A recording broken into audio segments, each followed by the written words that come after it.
Hello and नमस्कार। आप सभी का अल्फ़ा ऑनलाइन अकेडमी में स्वागत है। हम लोग चर्चा कर रहे हैं भारत में पंचायती राज के संवैधानिक विकास के बारे में।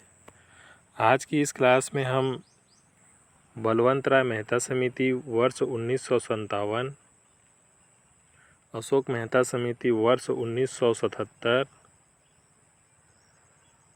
राव समिति 1985, सिंघवी समिति 1986, पी के थुंगन समिति 1988, गॉडगिल समिति 1988। प्रमुखतः इन 6 समितियों के बारे में अध्ययन करेंगे और यह हमारे एग्ज़ाम दृष्टिकोण से बहुत ही महत्वपूर्ण समितियां हैं।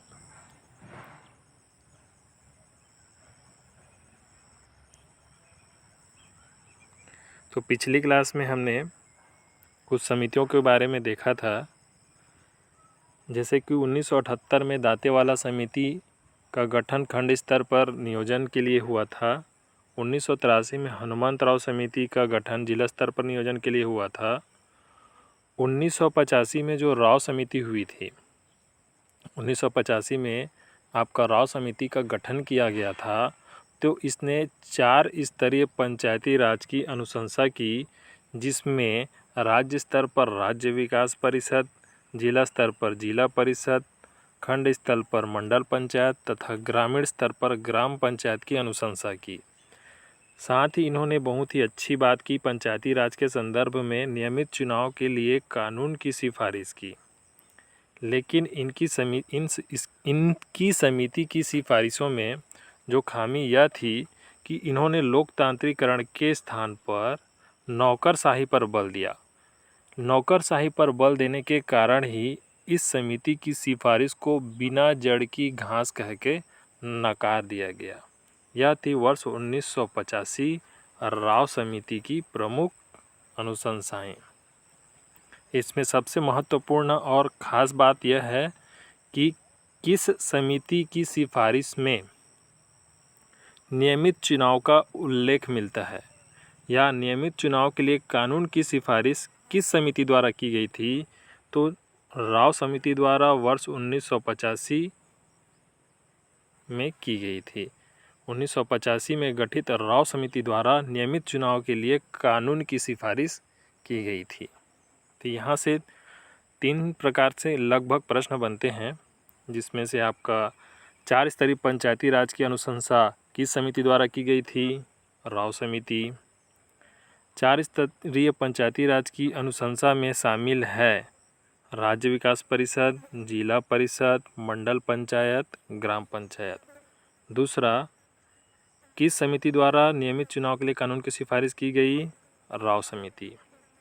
किस समिति ने लोकतांत्रिकरण के स्थान पर नौकरशाही पर बल दिया? राव समिति। किस समिति की सिफारिश को बिना जड़ की घास कहा गया? राव समिति। इस प्रकार से यहाँ पर इतने सारे प्रश्न बन सकते हैं। 1986 में आपका लक्ष्मीमल सिंघवी समिति का गठन हुआ था। इन्होंने आपका पंचायती राज संस्थाओं को संवैधानिक दर्जा दिलाने की बात कही, या संवैधानिक दर्जा दिए जाने की वकालत की।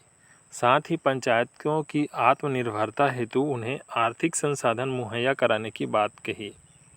इस समिति का जो गठन था वर्ष 1986 में राजीव गांधी सरकार द्वारा लोकतंत्र के विकास तथा पंचायती राज संस्थाओं के पुनरुद्धार हेतु गठित किया गया था।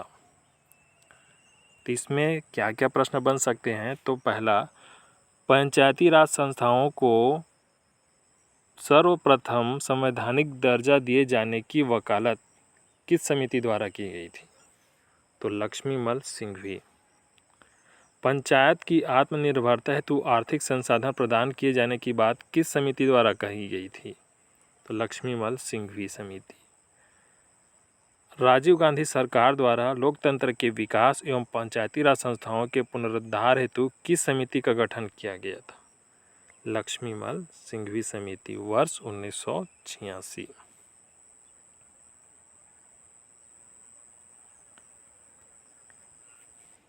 वर्ष 1957 में बलवंत राय मेहता समिति का गठन हुआ था, जिन्होंने त्रिस्तरीय पंचायती राज की अवधारणा प्रस्तुत की, जिन्होंने जिला स्तर पर जिला परिषद, खंड स्तर पर पंचायत समिति तथा ग्रामीण स्तर पर ग्राम पंचायत की संकल्पना प्रस्तुत की। 1977 में अशोक मेहता समिति गठित हुई थी, जिसने द्विस्तरीय पंचायती राज की संकल्पना प्रस्तुत की या अनुशंसा की, जिसमें जिला स्तर पर जिला परिषद तथा खंड स्तर पर मंडल पंचायत की अनुशंसा की। उसके बाद वर्ष 1985 में राव समिति का गठन हुआ था, जिसने 4 स्तरीय पंचायती राज की अनुशंसा की, जिसमें राज्य स्तर पर राज्य विकास परिषद, जिला स्तर पर जिला परिषद, खंड स्तर पर मंडल पंचायत तथा ग्रामीण स्तर पर ग्राम पंचायत की अनुशंसा की। वर्ष 1986 में LM सिंघवी समिति का गठन हुआ था, जिसने पहली बार पंचायती राज संस्थाओं को संवैधानिक दर्जा दिलाने की बात कही, साथ ही पंचायतों को या स्थानीय निकायों को आत्मनिर्भरता के लिए आर्थिक संसाधन उपलब्ध कराने की बात कही। तो ये कुछ प्रमुख बिंदु हैं, महत्वपूर्ण, जिन्हें हमें एग्जाम के दृष्टिकोण से याद रखना है। त्रिस्तरीय पंचायती राज का अनुशंसा सबसे पहले किस समिति द्वारा किया गया था? तो बलवंत राय मेहता। द्विस्तरीय पंचायती राज की अनुशंसा किस समिति द्वारा की गई थी? अशोक मेहता। 4 स्तरीय पंचायती राज की अनुशंसा किस समिति द्वारा की गई थी? राव समिति। सबसे पहले स्थानीय निकायों को संवैधानिक दर्जा दिलाने की बात किस समिति की सिफारिश में थी? तो 1986 सिंघवी समिति।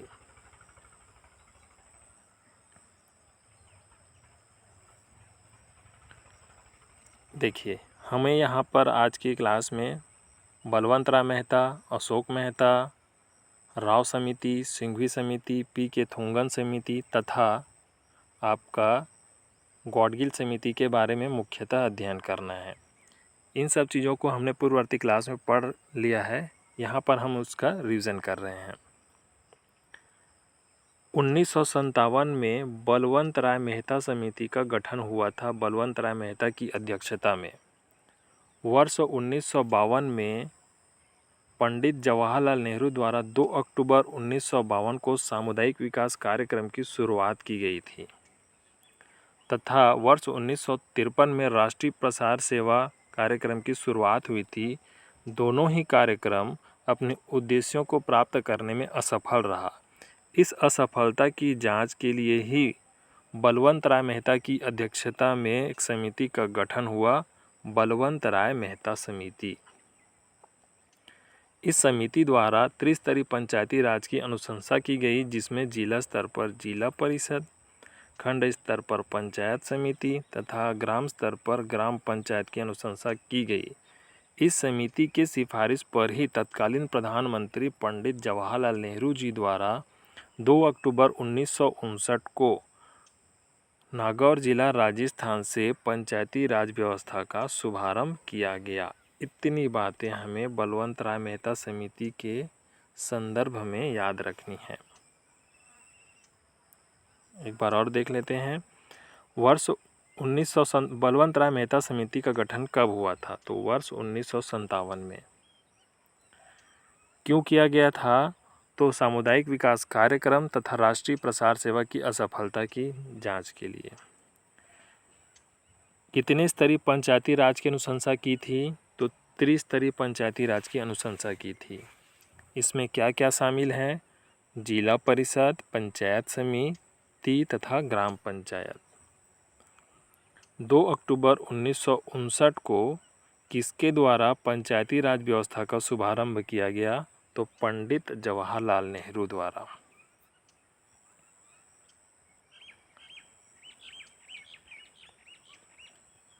अगला है अशोक मेहता समिति। अशोक मेहता समिति वर्ष 1977 में गठित की गई थी, पूर्व में प्रचलित ढांचे में आवश्यक सुधार हेतु। इसने द्विस्तरीय पंचायती राज की अनुशंसा की थी, जिसमें जिला स्तर पर जिला परिषद तथा खंड स्तर पर मंडल पंचायत की अनुशंसा की। समिति की सिफारिश में पंचायती राज की मूल संकल्पना, ग्रामीण प्रशासन या ग्राम पंचायत का जिक्र नहीं होने के कारण इस समिति की सिफारिश को नकार दिया गया। तो अशोक मेहता समिति का गठन कब किया गया? 1977 में। क्यों किया गया था? पूर्व प्रचलित ढांचे में सुधार के लिए किया गया था। अशोक मेहता समिति द्वारा कितने स्तरीय पंचायती राज की अनुशंसा की गई थी? द्विस्तरीय। अशोक मेहता की द्विस्तरीय पंचायती राज की अनुशंसा में शामिल है। तो क्या क्या शामिल है? जिला परिषद और मंडल पंचायत।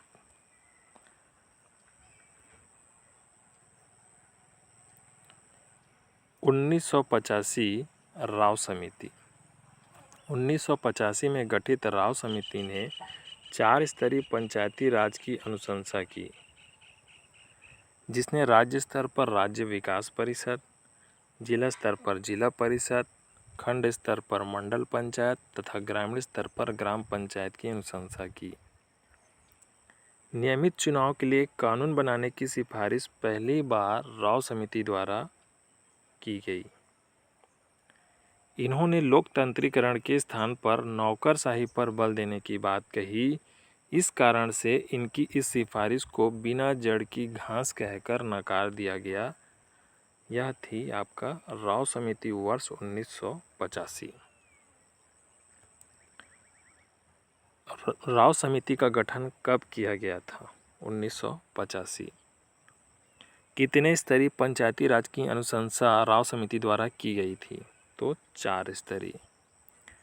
4 स्तरीय पंचायती राज में शामिल है तो राज्य विकास परिषद, जिला परिषद, मंडल पंचायत तथा ग्राम पंचायत। नियमित चुनाव के लिए कानून की सिफारिश करने वाली समिति है राव समिति 1985। किस समिति ने लोकतंत्रीकरण के स्थान पर नौकरशाही पर बल दिया? तो राव समिति। किस समिति की सिफारिश को बिना जड़ की घास कहा गया? तो राव समिति। इतनी सारी चीज़ें हमको राव समिति के संदर्भ में याद रखनी है। 1986 सिंघवी समिति। राजीव गांधी सरकार द्वारा लोकतंत्र के विकास एवं पंचायती राज संस्थाओं के पुनरुद्धार हेतु एल.एम. सिंघवी की अध्यक्षता में सिंघवी समिति का गठन किया गया। सबसे पहले पंचायती राज संस्थाओं को संवैधानिक दर्जा देने की अनुशंसा करने वाली समिति है एल.एम. सिंघवी समिति। साथ ही इस समिति द्वारा पंचायत की आत्मनिर्भरता के लिए आर्थिक संसाधन उपलब्ध कराने की बात भी कही गई थी। तो यह थी आपका 1986 सिंघवी समिति।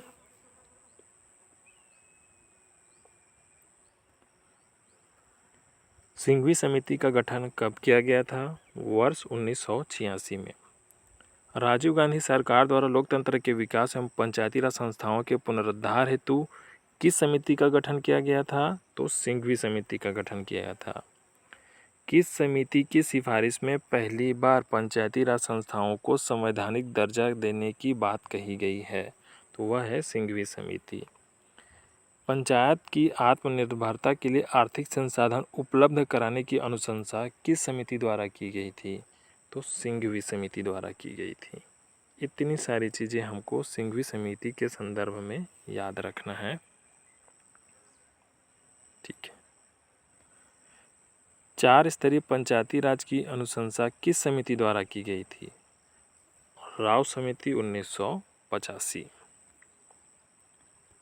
किस समिति ने लोकतंत्रीकरण के स्थान पर आपका नौकरशाही पर बल दिया? तो वह है राव समिति, जिसके कारण इसे बिना जड़ की घास कहकर नकार दिया गया।